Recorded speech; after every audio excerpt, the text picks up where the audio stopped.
दोस्तों, आज मैं आपको एक कहानी सुनाऊंगा। वीडियो को लास्ट तक ज़रूर देखिएगा।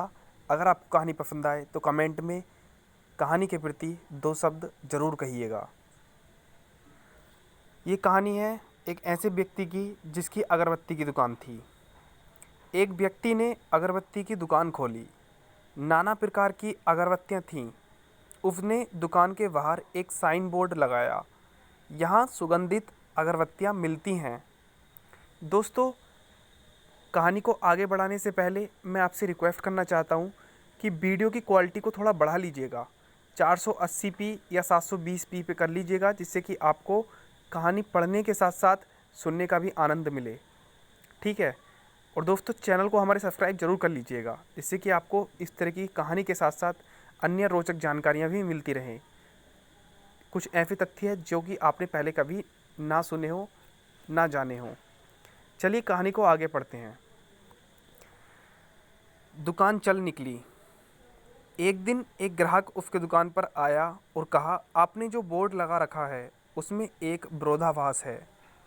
भला अगरबत्ती सुगंधित नहीं होगी तो क्या दुर्गंधित होगी?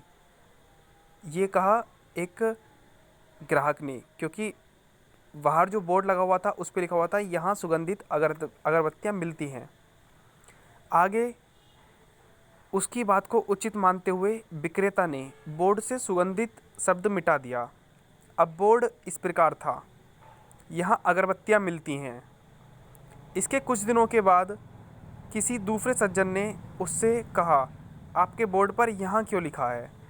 दुकान जब यहीं है तब यहाँ लिखना निरर्थक है। इस बात को भी अंगीकार कर विक्रेता ने बोर्ड पर यहाँ शब्द मिटा दिया। अब बोर्ड था, अगरबत्तियाँ मिलती हैं। पुनः उस व्यक्ति को एक रोचक परामर्श मिला। अगरबत्तियाँ मिलती हैं का क्या प्रयोजन? अगरबत्तियाँ लिखना ही पर्याप्त है। दुकान है तो मिलती ही है। अतः वह बोर्ड केवल एक शब्द के साथ रह गया, अगरबत्ती। विडंबना देखिए, एक शिक्षक ग्राहक बनकर आए और अपना ज्ञान वमन किया। दुकान जब मात्र अगरबत्तियों की ही है तो इसका बोर्ड लगाने का क्या लाभ? अब देखिए, जो भी आ रहा है वो एक अपनी अलग ही राय रख रहा है। आगे है, लोग तो देखकर ही समझ जाएंगे कि मात्र अगरबत्तियों की ही दुकान है। इस प्रकार वह बोर्ड ही वहाँ से हट गया, क्योंकि जो विक्रेता था वो भी राय के अनुसार चल रहा था।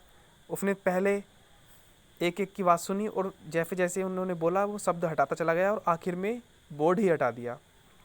कालांतर में दुकान की बिक्री मंद पड़ने लगी और विक्रेता चिंतित रहने लगा। एक दिन में उसका पुराना मित्र उसके पास आया। अनेक वर्षों के उपरांत वे मिल रहे थे। मित्र से उसकी चिंता ना छिप सकी और उसने इसका कारण पूछा तो व्यवसाय के गिरावट का पता चला।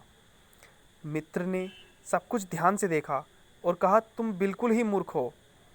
इतनी बड़ी दुकान खोल ली और बाहर एक बोर्ड नहीं लगा सकते थे, यहाँ सुगंधित अगरबत्तियाँ मिलती हैं। आपको जीवन में प्रत्येक पग पर सुझाव देने वाले मिलेंगे जो उस विषय के विशेषज्ञ नहीं हैं, परंतु लगेगा कि सारा विज्ञान, दर्शन शास्त्र, समाज शास्त्र इत्यादि उनमें ही अंतर्निहित है। और ये बात बिल्कुल 100% सच है। आप ऐसे व्यक्तियों की सुनेंगे या अनुपालन करेंगे तो आपके जीवन का बोर्ड भी गायब हो जाएगा। आपकी स्थिति भी उस विक्रेता की भांति हो जाएगी। आप किसी भी समस्या या विषय के कारण निराकरण के लिए उससे संबंधित विशेषज्ञों की सुनेंगे या अपने अंतःचेतन की, क्योंकि आपको आपसे अधिक कोई नहीं जानता।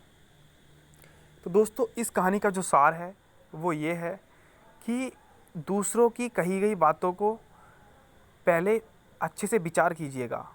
काफ़ी सारे लोग होते हैं जो आपको राय देते हैं, जिनमें कुछ राय बेवजह की होती हैं, कुछ राय वाकई में आपके फ़ायदे के लिए होती हैं। लेकिन आपका अंतः चिंतन क्या कहता है इस बारे में? तो जो भी करें अपने मन से करें। खुद को अंतः चिंतन करने के बाद पूरी तरह से संतुष्टि मिलने के बाद ही कार्य को करें। ऐसा नहीं है कि किसी ने कुछ कहा और आप वही काम करने लगे। आपको किसी ने बोला कि आप यार जॉब कर लीजिएगा, दूध की दुकान खोल लीजिएगा, तो आपने दूध की दुकान खोल ली, या दूध की डेयरी पे काम करने स्टार्ट कर दिया। फिर आपसे किसी ने बोला कि आप किराना की सामान की दुकान पे काम कर लीजिए, तो आप किराना की दुकान पे चले गए। तो ये सब चीज़ें ना करें। जब तक आप अपने अंतः मन को संतुष्ट ना करें, तब तक किसी की बातों को दिल से ना लगाएं और अपना ही कार्य में मस्त रहें। दोस्तों, इस कहानी से आपको और क्या जानकारी मिली और कैसी लगी ये कहानी हमको कमेंट करके ज़रूर बताइएगा, जिससे कि आगे भी हम कुछ अच्छी कहानियाँ आप तक पहुंचाते रहें।